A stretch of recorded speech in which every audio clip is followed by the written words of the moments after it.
देखिए, ये मसला ये है कि जो मुसलमान भाई हमारे जो हैं वो इतने कमज़ोर पड़ गए हैं, उनकी सोच इतनी कमज़ोर हो गई है कि वो दूसरों पे दूसरों पे अब भरोसा करते हैं और अपना सहारा बनने की कोशिश उनका सहारा बनने की कोशिश करते हैं। मेरा मकसद आना यही है, उनको बताना है कि अपने आप को उजागर करो, सेल्फ रिलायंट बनो, पढ़ाओ लिखो, एजुकेशन में पढ़ो, तरक्की करो, अपने बच्चों को पढ़ाओ।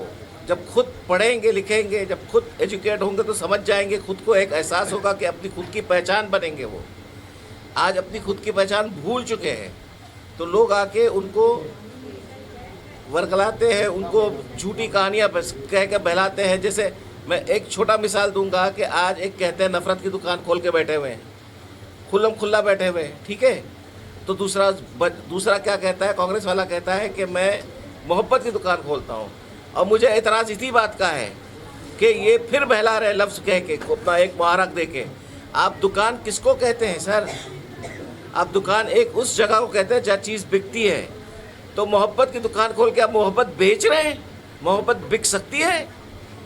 एक माँ बाप की मोहब्बत जो अपने औलाद के लिए होती है वो बिकेगी? तो ये सब ढकोसले, ये सब बहाने हैं लोगों को लुभाने के लिए। जैसे बोला कि सिर्फ चुनावी मुद्दे में याद आते हैं मुसलमान। तो मैं इसी वजह से उतरा हूँ ताकि उनके साथ और मेरा और मेरी जो पार्टी है उलेमा काउंसिल, राष्ट्रीय उलेमा काउंसिल, उनका भी जो सोच है वो यही है कि मुसलमानों के साथ और जो भी उनके साथ जिनके साथ जुल्म हो रहा है, जिसके साथ गलत हो रहा है, उनके साथ खड़े होकर उनकी मदद करें और ग्राउंड पे खड़े होकर मदद करें। हम ये नहीं कि हम अपने कब्रों में शीश महल में बैठ के बात करेंगे, हम उनके साथ कंधे से कंधे मिला के खड़े करेंगे। ये उजागर करना चाहते हैं। जो कैंडिडेट है यहाँ के बीजेपी से, वो मुंबई अध्यक्ष भी है और 2 बार के विधायक भी है, तो उनसे फाइट करने के लिए क्या क्या तैयारियाँ की गई है? देखिए, उनसे फाइट करें या आसिफ ज़कीर से फाइट करें, कांग्रेस बीजेपी बहुत बड़ी पार्टी है। हमारी पार्टी नई है और अभी आई है, तो ज़रूर उनके सामने हम कुछ भी नहीं दिखते हैं, लेकिन सोच बहुत ज़रूरी है और ऊपर वाले की मदद बहुत ज़रूरी है। हमारी सोच एकदम साफ़ है, हमारी नीयत एकदम साफ़ है। हम मैदान में कहीं ना कहीं तो उतरना था और ये बहुत अल्लाह ताला ने इतना अच्छा मौका दिया कि इन 2 दिग्गजों के बीच में उतार दिया मुझे। शुरुआत ही मेरी ऐसी ख़तरनाक की है कि यहाँ से जब मैं शुरू करूँगा तो यहाँ से जो नींव बनेगी वो बहुत ही मजबूत बनेगी इंशाल्लाह। मुद्दा क्या होने वाला है आपके? मुद्दा, मेजर मुद्दा यही है, एजुकेशन और हेल्थ। अपनी स्वास्थ्य का बहुत इम्पोर्टेंट फैक्ट है कि अपनी जो बस्तियों में जो लोग रहते हैं इतनी गंदगी में रहते हैं। मैं देख के आया, मुझे हैरान हो गई कि बांद्रा की तुम इतनी तारीफ़ करते हो। बांद्रा में एक जो 40 लाख का फ्लैट था 4 करोड़ का, 10 करोड़ का, 15 करोड़ का मिल रहा है। लेकिन आप फिर वो बस्ती में जाओ तो वो ज़िंदगी क्या है इंसानों को? वो इंसान नहीं है, वो इंसान नहीं है। लेकिन उनकी ज़िंदगी देखिए, जानवर से बदतर है। बड़ा अफसोस और गुस्सा आता है इस बात पे कि तुम 40-40 करोड़ के फ्लैट में बैठ सकते हो लेकिन इनकी मदद नहीं कर सकते हो। तो मुद्दा हेल्थ बहुत ज़रूरी है। साफ़ सफाई करोगे, स्वस्थ रहोगे तो आगे बढ़ पाओगे।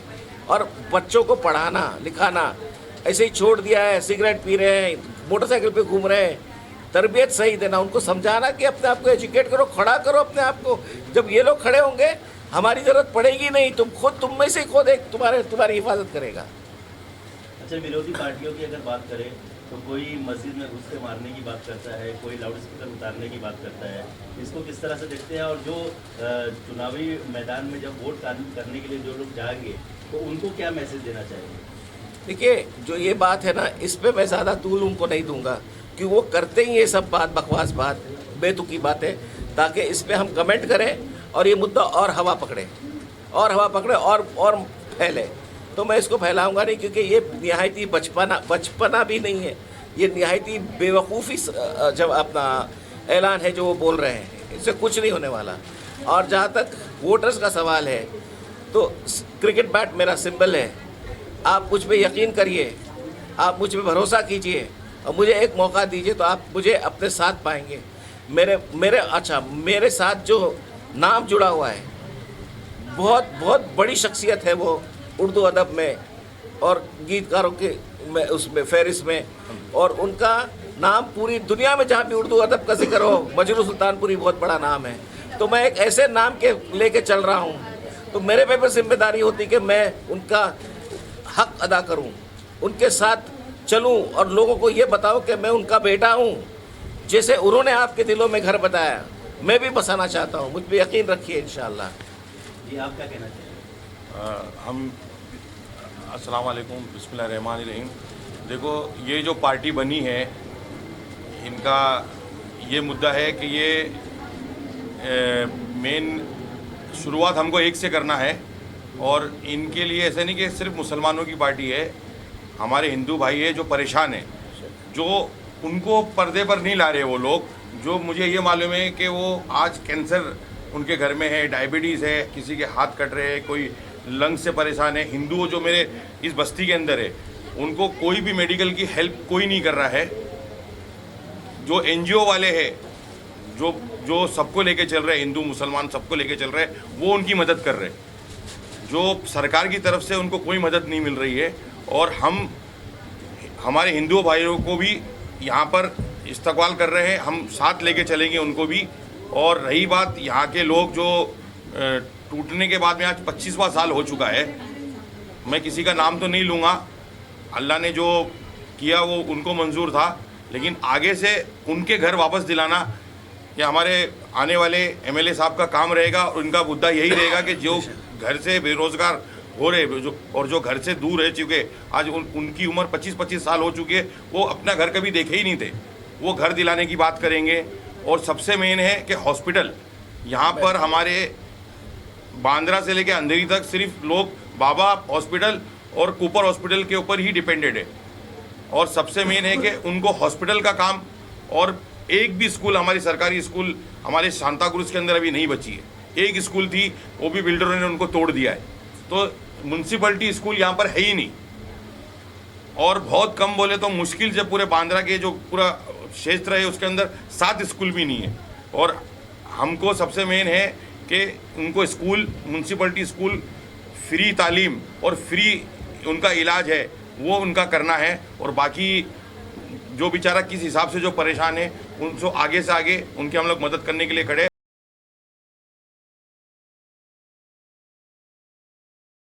नमस्ते, सत श्री अकाल।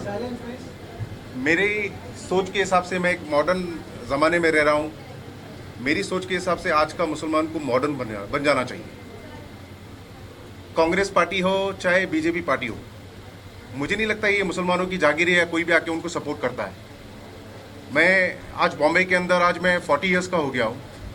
मैंने हमेशा एक पार्टी को सपोर्ट की, दूसरे को भी की, मैंने सबको आजमा लिया। सब आते हैं, वोट लेते हैं और चले जाते हैं। 5 साल बीत जाता है, तब आते हैं और चले जाते हैं।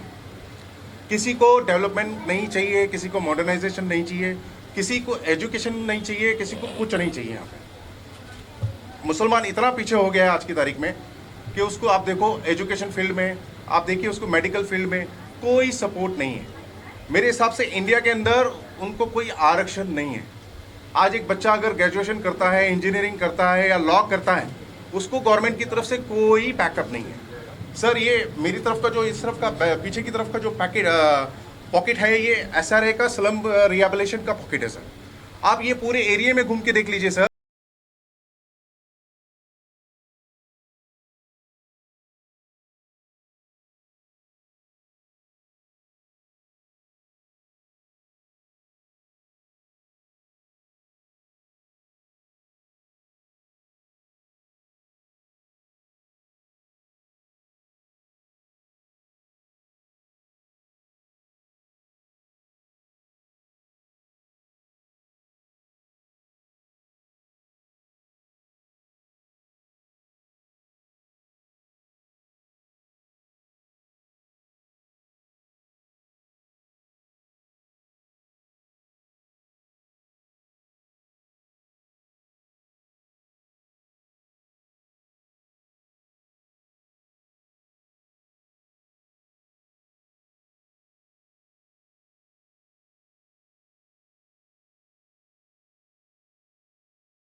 ये जो मैं अभी जो चुनावी मैदान में उतरा हूँ, तो मेरा मकसद सिर्फ एक ही है कि मैं जो कमज़ोर हैं, जो गरीब तबका है और उनके साथ जो लगातार जुल्म किए जा रहे हैं, उनके लिए खड़ा होने के लिए मैं उतरा हूँ। मेरी नीयत सिर्फ और सिर्फ, मैं घूम भी रहा हूँ तो दुकानदारों के साथ बातचीत कर रहा हूँ या बस्तियों में घूम रहा हूँ, क्योंकि मेरा एक ही एम है कि मैं इनके साथ खड़े होके, इनके साथ जो नाइंसाफ़ी हो रही है सालों से होती हुई आई है, उनके साथ खड़े होके उनकी मदद करूँ, उन कंधे से कंधा मिला के चलूँ इंशाअल्लाह। व बरकातहू। तमाम तारीफ़ अल्लाह की जो नाहित रहम करम वाला है। सबसे पहले आज राष्ट्रीय उलमा कौंसिल के सबसे प्यारे उम्मीदवार जनाब अदली मजूर सुल्तानपुरी साहब यहाँ आज एक ऑफिस का उद्घाटन किए उनकी, और तमाम आलम इंसानियत को मानने वाले लोगों को मैं ज़िम्मेदारी के साथ ये पैगाम देना चाहता हूँ कि आज पहली बार इस भारत के अंदर और ख़ास करके इस महाराष्ट्र के इलेक्शन के अंदर एक इतिहास बनने गया है कि काफ़ी लोगों की तमन्ना रहा करती थी कि हमारा कोई ऐसी पार्टी बने जिससे हम हमारी हिस्सेदारी मांगने की सलाहियत पैदा कर सके। आज अल्हम्दुलिल्लाह उलमाओं ने ये चीज़ को डिसाइड किया कि बहुत फ़िरका परस्ती हो गई, बहुत मुख्तलिफ पॉलिटिकल पार्टियों को काफ़ी मौका दिया गया, तो आज उलमाए दिनों ने ये तय कर लिया है तमाम, जैसे कि आपने सज्जाद नोमानी साहब का भी आपने बड़ी जिम्मेदारी से स्टेटमेंट सुना होगा, और उन्होंने कहा है इस चीज़ के ऊपर, और मैं यहाँ की आवाम से, दौलतनगर की ख़ास करके आवाम से ये रिक्वेस्ट करता हूँ कि सज्जाद नोमानी साहब के बयान को समझे कि उन्होंने कहा है, खुलकर कहा है कि ये दौर मुनाफिकों का चल रहा है। आज उलमाओं ने अगर ये चीज़ को तय कर लिया है कि आज हम हमारी हिस्सेदारी पूरी ताकत के साथ इस राज्य के अंदर मांगेंगे, तो इंशाअल्लाह तबारक ताला राष्ट्रीय उलमा कौंसिल का पहला अगर कोई उम्मीदवार अगर चुन के गया तो इंशाअल्लाह तबारक ताला अदलीब मजूर सुल्तानपुरी साहब पूरी ताकत के साथ उतरे हैं, और इंशाअल्लाह तन मन धन हम सब लोग मिलकर इनके साथ जुड़े हुए हैं, और उलमाओं की बात को हम लब्बैक करते हैं। और तमाम राष्ट्रीय उलमा कौंसिल के जितने भी पदाधिकारी और ज़िम्मेदार लोग ने जो इन्हें चुना है, मैं उम्मीद करता हूं कि यहाँ के ज़िम्मेदार ट्रस्टी मस्जिद के और तमाम सोसाइटी के जो ट्रस्टी है वो गौर फिक्र करे और ये चीज़ को तय करे कि उलमाओं का डिसीज़न है कि अब हमें हमारी हिस्सेदारी चाहिए, तो इंशाअल्लाह हम बड़े अदब और एहतराम के साथ ये हिस्सेदारी लेंगे। अस्सलाम वालेकुम।